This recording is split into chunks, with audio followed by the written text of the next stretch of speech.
Welcome to Haazinu, which is the easiest weekly portion to remember. It's not the shortest.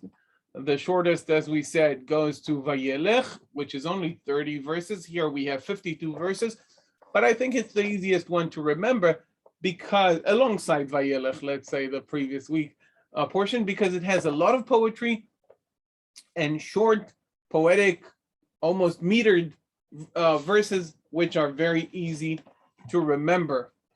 Haazinu hashamayim va'adabera v'tishma haaretz imrei fi. And with the melody, Haazinu hashamayim va'adabera v'tishma haaretz imrei fi. Now, there are interesting things to talk about. Let's talk a little bit about the volative in Hebrew. Volative is the way to express the will of the speaker, and not as opposed to the indicative, which expresses the actions themselves. So when I say haazinu using the imperative, okay, I want to express my will towards the action. I'm calling for them to listen. For the skies or the heavens, I want them to listen. Va'adabera, so I may speak. Okay, and let me speak. Again, expressing the will towards the action. This is what we call the cohortative, even though basically we should call it hortative, okay, because it's not in the plural here, but commonly known as the cohortative, okay, expressing the will of the encouragement, usually, of the first person, either in the singular or in the plural, to do something. So listen that I may speak. Vetishma, here we have the jussive. Again, in the case of tishma, the jussive is not differing in any morphological way than from other forms, but you'll have to take my word, it's a jussive. It's at the beginning of a clause, and the meaning is jussive. So we have the cohortative, which is the first person volative. We have the imperative, which is the second person volative, and we have here the jussive, which is the third person volative. Also, we can talk here about beautiful parallelism.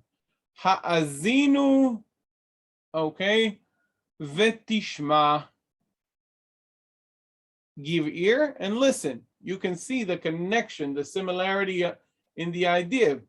Okay, shamayim or hashamayim with a definite article, and haaretz, the land. These are also paralleled. Parallelism does not require parallelism, does not mean synonymity. Okay, in this case, they come together. They form a couple. They represent the whole world.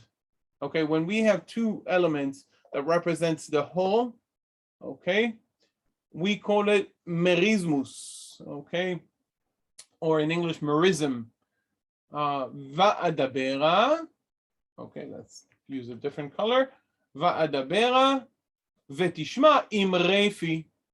Let me speak, and may it will hear the words of my mouth.